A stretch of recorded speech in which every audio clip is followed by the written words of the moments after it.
is it essential that everyone should undergo a period of asceticism in order to attain Nibbana?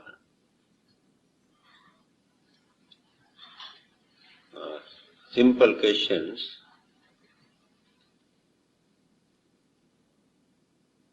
Ascetic life. Before his enlightenment, the Buddha was known as ascetic Gautama because he practiced this for 6 years after his renunciation. In India, every existing religion encourages and advises people to undergo some sort of asceticism or ascetic way of life. To them, there is no renunciation without asceticism. So when you study the attitude towards this practice amongst the other religions, Hinduism, yes, every school of Hinduism encourages to practice ascetic way of life. Christianity, only Catholics. In early Christianity, when you study, you can see a lot of ascetic practices. Now they are reducing, and all the other denominations in Christianity do not concentrate on ascetic life. Islam also does not encourage ascetic life. But there is one particular sect in Islam called Sufism. They too practice some sort of ascetic practices and concentrate on meditation, maintain some sort of renunciation, but not very popular. In Malaysia also I have seen very few, but not popular. Then the Buddhist attitude toward ascetic way of life. Although Buddhism was originated in India, amongst all the other existing religious denominations, the Buddha did not emphasize or highlighted ascetic life as the most important aspect for a person to be religious or to be pure or to find out final salvation or nirvana. That is why his teachings or the dharma or religion is known as middle path. Middle path means not to go either for asceticism or self-mortifications and indulgence. Avoid both. Then it is called middle path. But some people cannot understand what this middle path is. In the first sermon, Dhammacakka Sutra, Dve me bhikkhave anta pabbajite nanasevitabba yochayang kamesu kama sukhallikan yogo hino gammo pothujjaniko anariyo anatta sannito.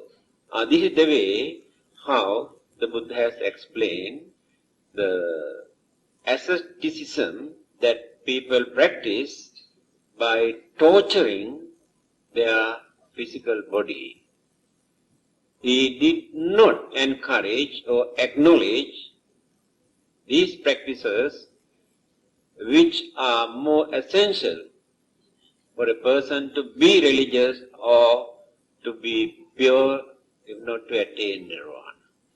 Again, kama sukhallikan yogo.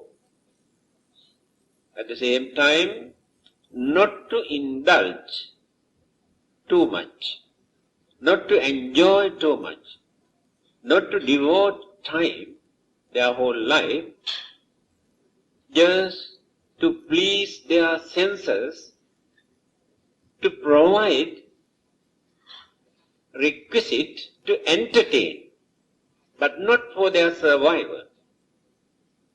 Certain things we regard as necessities because they are important for our living, for our survival. But there are many other things which are not important for our living, but just to entertain.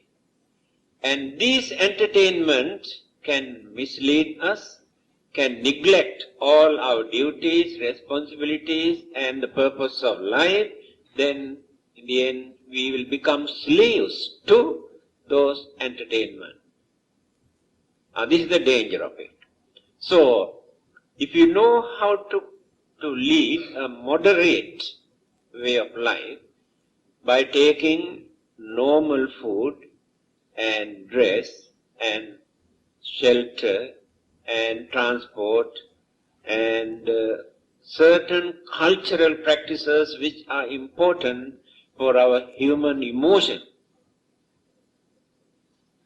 If you go beyond that, then slowly you go on violating so many moral codes, then get into immoral practices, get used to them, then neglect, then forget your human dignity, responsibilities, then abuse your human intelligence.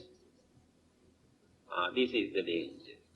What is happening all over the world today, that people have gone beyond this limit. They are now struggling, fighting, quarreling, killing, disturbing others, not for their survival, but to gain something, some power, authority, income, worldly thing for their pleasure. This is that one. So, ascetic way of life, when we analyze the way how they practice at that time, we can understand that they actually have forgotten that they were human beings. Because they believe by behaving like animals, eating like animals, sleeping like animals, walking like animals, and by following certain other methods that which create lot of disturbances, physical torture, mental torture, but they introduce these practices as religious practices. The more you torture your body, the more you torture your mind without allowing your mind to enjoy anything, then the more easily you can find out your salvation. So, after practicing all these traditional ascetic practices, the Buddha realized. But these practices never contribute anything to gain enlightenment, to gain wisdom. He wanted to gain wisdom and enlightenment. So these practices could not contribute to culture or to train to develop his mind. Then he told, not necessary for you to undergo any kind of ascetic life, to be religious, to practice a religion, to attain your final salvation. Then what is the difference between renunciation and ascetic way of life? So after their renunciation, they completely cut off their worldly life and change their way of life, their food and way of eating, way of sleeping, way of talking and way of doing things, completely change. Then slowly they get into ascetic way of life. But the renunciation introduced by the Buddha is not like that. It is pure renunciation just to detach our crazy attitude towards worldly things that we have taken very seriously for our entertainment, for our happiness, for our prosperity, at the same time which gives us enormous worries, sufferings, responsibility, mental disturbances, insecurity, because of these attachments that we develop. So when once we renounce,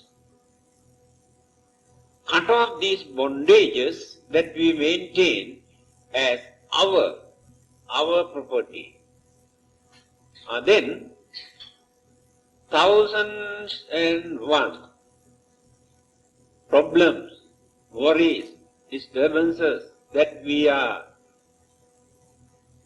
facing at the moment completely disappear. This is the advantage of renunciation. But this renunciation we cannot do at once. Must do with understanding. When you study certain stories, in Jataka stories and Dhammapada, at that time in India, according to their way of life, it is not very difficult for a man to give up everything suddenly and go away. A married man who got his wife, his children, his property and business and everything. But at once he can give up everything and goes away. But the society was such, there was nobody to condemn him. But people appreciate. Look at that man.